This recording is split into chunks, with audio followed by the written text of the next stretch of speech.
Dear students, today I, Indu Sharma, have brought for you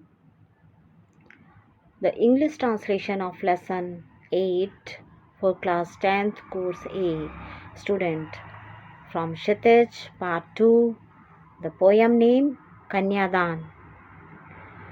The name of the poem is KANYADAN and it has been written by Shri RITURAJ ji. In the poem, the words of a mother's mind have been told in depth that what she is thinking about the future life of her daughter. Before we understand the meaning of the poem, let us know something about the life of poet Shri RITURAJ ji. Rituraj कवि परिचय। इनका जन्म सन 1940 में भरतपुर में हुआ। राजस्थान विश्वविद्यालय जयपुर से उन्होंने अंग्रेजी में एमए किया। 40 वर्षों तक अंग्रेजी साहित्य के अध्यापन के बाद अब वे सेवानिवृत्ति लेकर जयपुर में रहते हैं। उनकी कविताओं में दैनिक जीवन के अनुभव का यथार्थ है और वे अपने आसपास रोजमर्रा में घटित होने वाले सामाजिक शोषण और विडंबनाओं पर निगाह डालते हैं। इसलिए उनकी भाषा अपने परिवेश और लोकजन से जुड़ी हुई है। Rituraj ji poet introduction. Rituraj ji was born in 1940 in Bharatpur. He did his MA in English from Rajasthan University, Jaipur. After teaching English literature for 40 years, he has now retired and lives in Jaipur. His poems have reality of daily life experience and he looks at the social exploitation and irony that happen every day around him.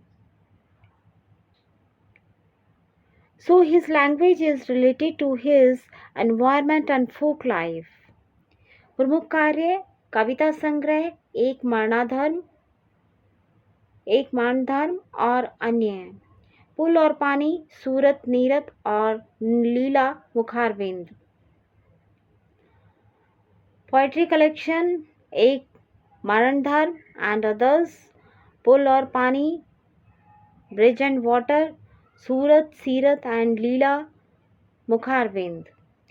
पुरस्कार awards Somdatt Parimal सम्मान, मीरा पुरस्कार, पहल सम्मान, बिहारी पुरस्कार। सोमदत्त परिमल सम्मान, मीरा पुरस्कार awards, पहल सम्मान, पहल award, Bihari award. Now let us start the poem कन्यादान। कितना प्रामाणिक था उसका दुख लड़की को दान में देते वक्त, जैसे वही उसकी अंतिम पूंजी हो। कन्यादान का प्रसंग। प्रस्तुत पद्यांश कवि ऋतुराज द्वारा रचित कविता कन्यादान से अवतरित है। कविता में माँ अपनी बेटी को स्त्री के परंपरागत आदर्श रूप से हटकर शिक्षा दे रही है। यहाँ भावुकता के साथ साथ माँ के संचित अनुभवों की पीड़ा को भी अभिव्यक्त किया गया है। यहाँ कवि ने माँ की मन स्थिति का चित्रण करते हुए बताया है कि the context of Kanyadan is derived from the poem Kanyadan composed by poet Rituraj ji.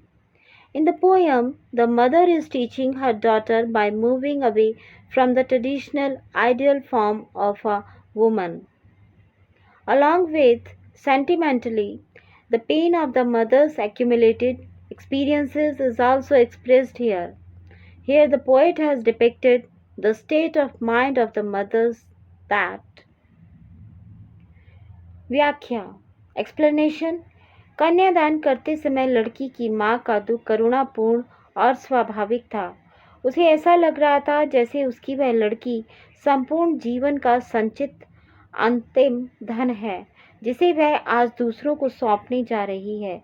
बेटी माँ के सबसे निकट और सुख दुख की साथी होती है, इसी कारण उसे अंतिम पूंजी कहा गया है।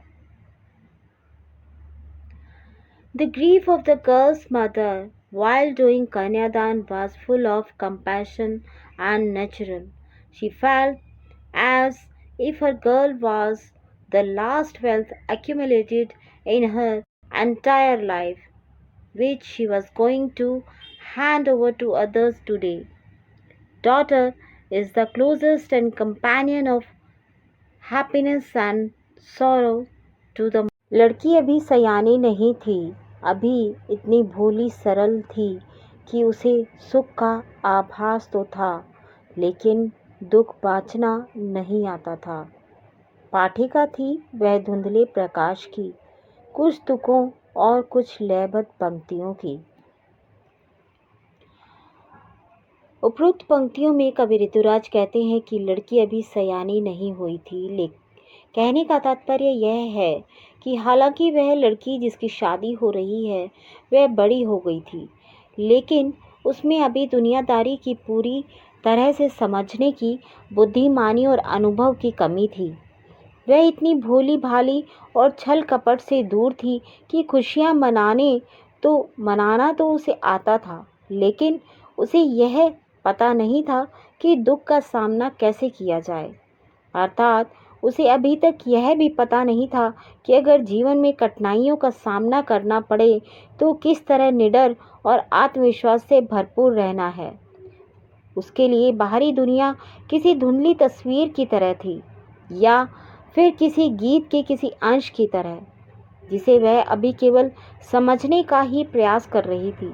अर्थात अभी वह अपने जीवन में आने वाली कठिनाइयों का सामना करना सीख ही रही थी, उसमें वह निपुण नहीं हुई थी। So student, the explanation is, according to the poet Rituraj, he says that the girl was not matured yet.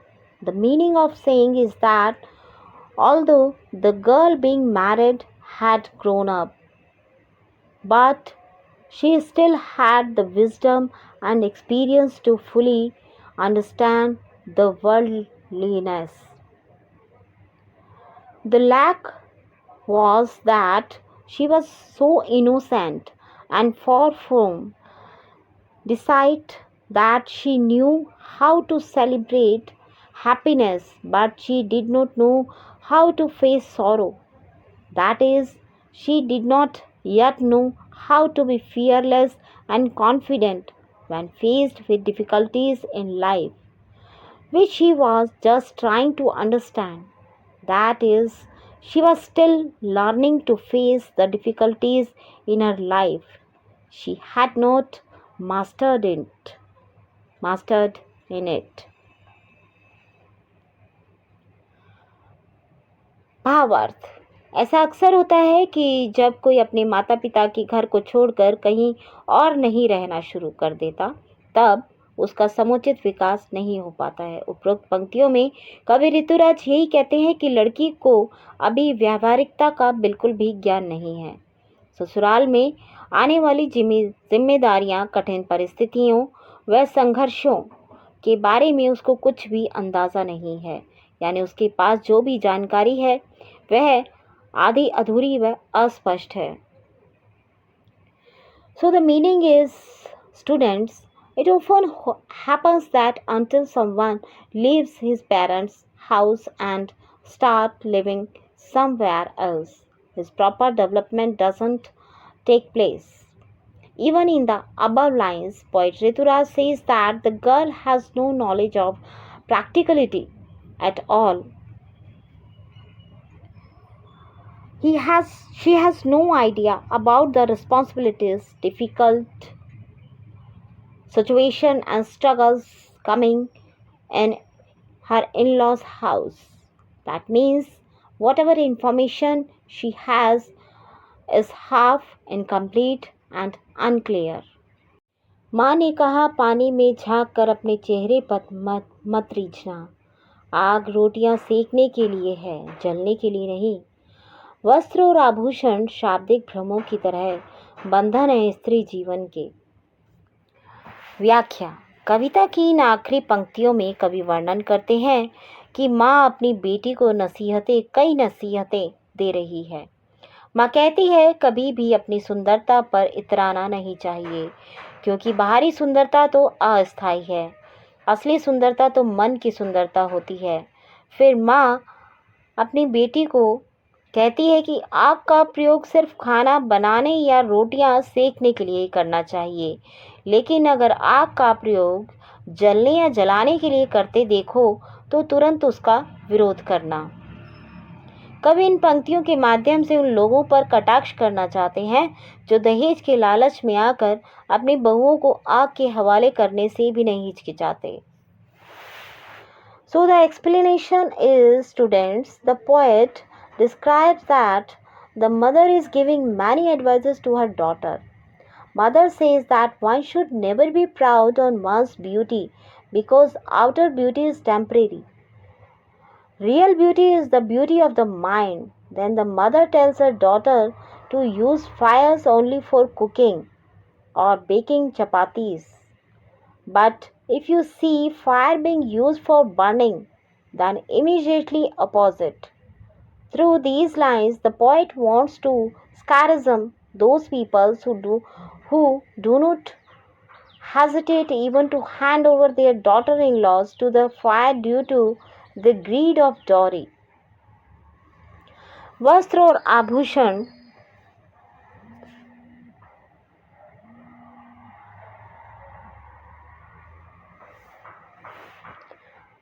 आभूषण महिलाओं को आकर्षित करते हैं, लेकिन माँ वस्त्र और आभूषणों को सौंदर्य बढ़ाने वाली वस्तु ना मानकर इनको महिलाओं के लिए एक बंधन मानती है। इसीलिए वो अपनी बेटी से कहती है कि वस्त्र और आभूषणों के लालच में कभी मत पड़ना, क्योंकि ये सब महिलाओं के लिए किसी बंधन से कम नहीं है।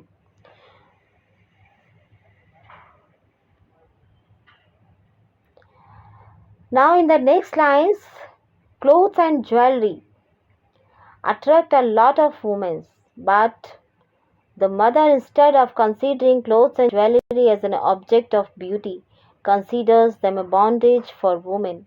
That's why she tells her daughter that never falls in the greed of clothes and jewelry, because all these are nothing less than a bondage for women.